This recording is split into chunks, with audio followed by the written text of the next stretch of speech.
Welcome to Maple Grove Farm and Homestead.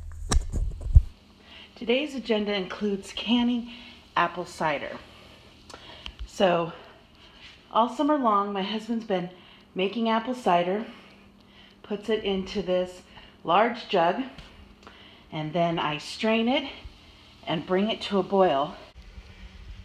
So my husband strained the cider as he was pouring it into this big bucket, but as I scoop it out with this pitcher and put it over here in this pot, I'm actually going to strain it again through cotton cloth and held in here by a strainer. I'm just filling up this pot and to bring this cider to a boil and skim off the sediment that rises to the top and give that to the chickens. And in a minute here, when it comes to a boil, we'll fill it in our jars and put it on the shelves for the winter. Okay, I'm back to the cider now, and I'm gonna skim off the last of the sediment. It's coming now to a nice rolling boil. I'm gonna show you how I can my cider. This is not a USDA government approved method, but I have my reasons for using it. I fill my jars with the boiling cider, and I'm filling half-gallon jars because that is just more practical. I mean, lids are expensive, and half-gallon jars are more practical for a juice because in reality that's how you're gonna use it. You're probably not gonna open quarts of juice, at least we don't.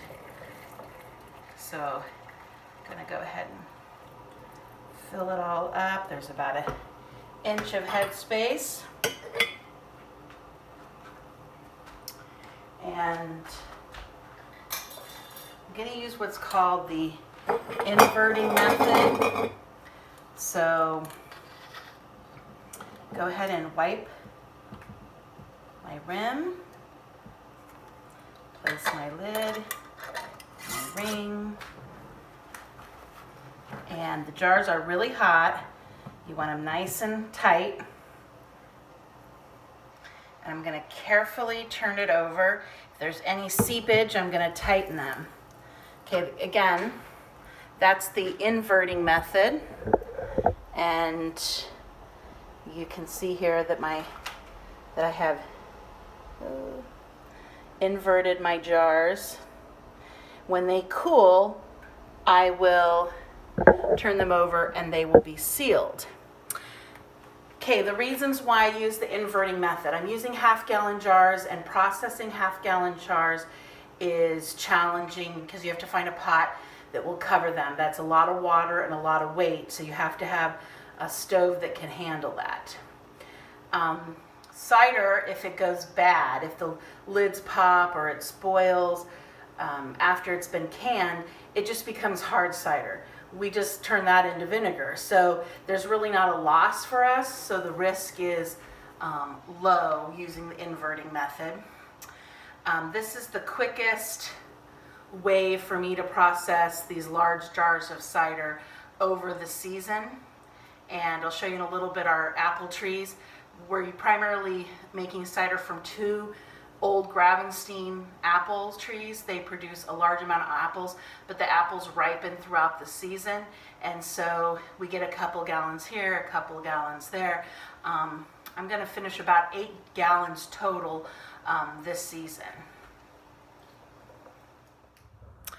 Okay, I've been talking to you a little bit about how we're at the end of the preserving season, and today I'm doing cider, and I was talking about the space that we have available to us to store cider, and that's why I'm only doing 8 gallons of cider this year. So I thought I would show you my space where I store all my canned goods.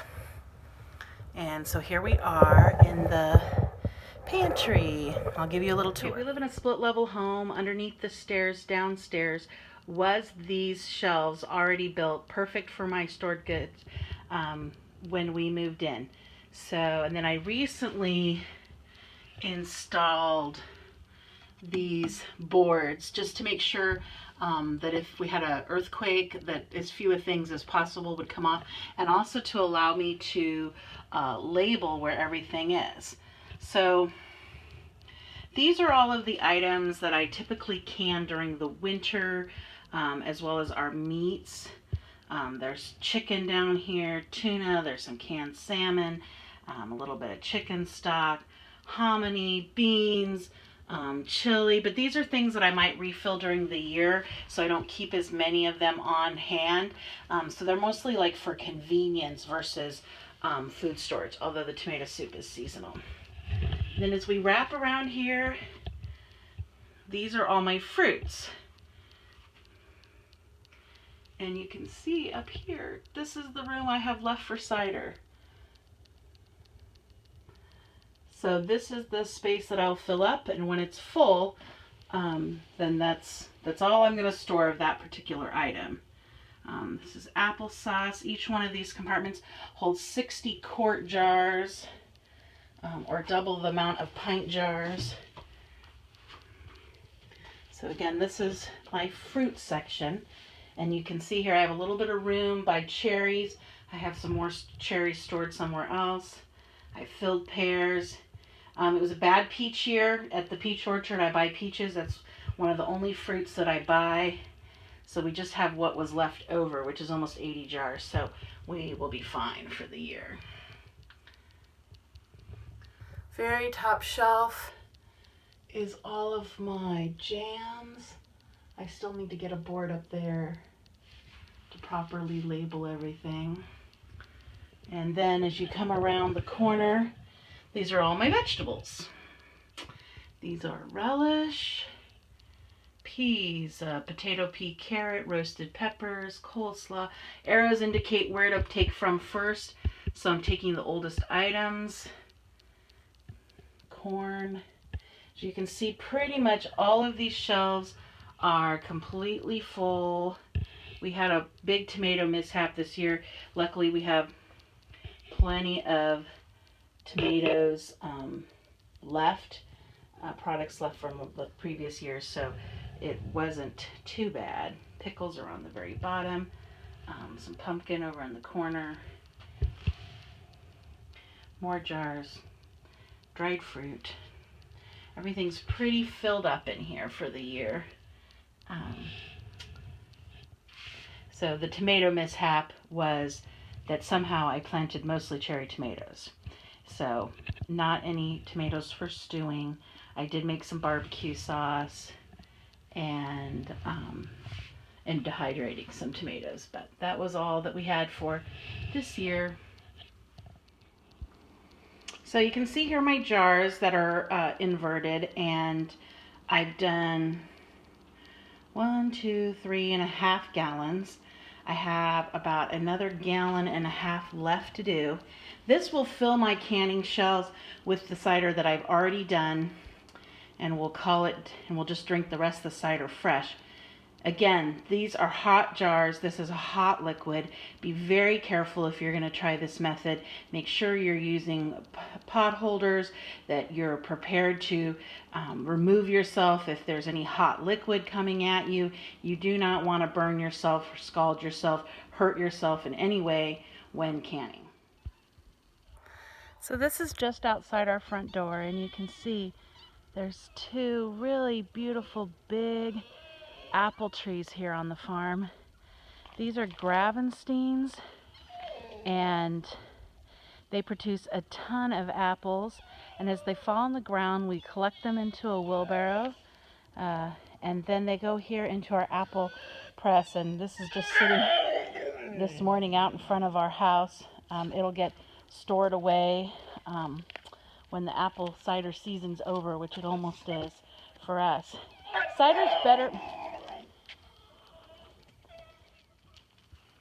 Okay, I had to deal with the crying dog. Cider's better made from a variety of apples, but we pretty much just have Gravensteins available at the time, and then all of our other apple trees are still small, but they produce more like eating apples as we go into winter. And so basically how this works is that It grinds up the apples down inside this hopper, and then the apples come out the chute, go into this barrel, which is slid back, and then when it's full, it's slid forward and cranked down, and the juice comes down the board. We inherited this apple cider press from my father, who bought it when I was just a baby and made apple cider for many years on it. And now we are blessed with it and get to enjoy, not truly cider, I guess it's apple juice after we pasteurize it, but it starts out as cider. It has a wonderful flavor of the pressed apples. You can see here, definitely our seasons have changed. I have probably the last mowing of the season to do, some cleanup around the farm this morning, so I better get to it.